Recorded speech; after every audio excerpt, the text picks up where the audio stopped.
مکان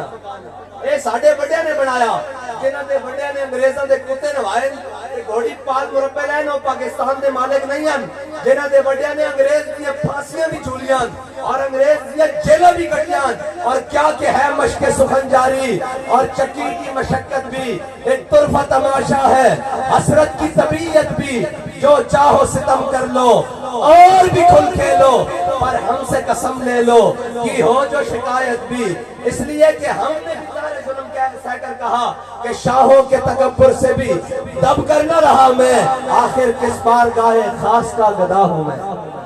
ہاں اے حضور دی محبت نالی دلیری آ سکتی اور حضور دی محبت نالی وفا آ سکتی ورنہ تو جناب دو شہر لگن تے کہنے ہم انقلاب کیسے لائیں گے آگے سے شہر مارتے ہیں میں کہا بچوں یہ تہاڈے واسطے گل نہیں ہے تانوں اسی یہ کہنے سا کہ اسی حضور دے نام تے نکلے ہاں تہاڈا واسطہ جے کسے نال پیا ہی نہیں ہن پیا سی ساڈے نال ہن جناب چھپتے نہیں دوسرے دے پیچھے ادھر والے کہندے جناب یہ اور ادھر والے انہاں نوں اگر میدان وچ حقائق تے گل کرن واسطے کدھرے گل کرنی پیندی تے جناب گل پھر لبیک والےاں دی معیشت چلان واسطے مشورہ پھر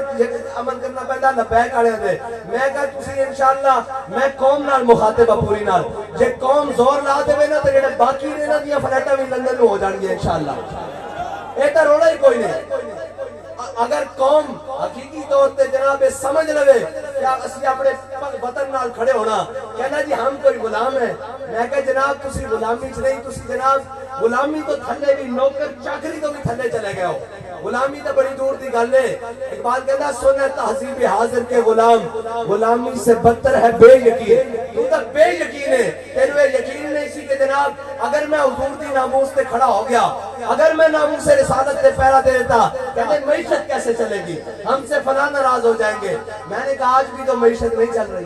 معیشت نے کیا کیا آج بھی تو تم IMF کے دروازے پر ہی کھڑے ہو اگر تم حضور کے لیے معیشت قربان کرتے تھے ساری دنیا کی معیشتیں تمہارے پاؤں میں گر جاتی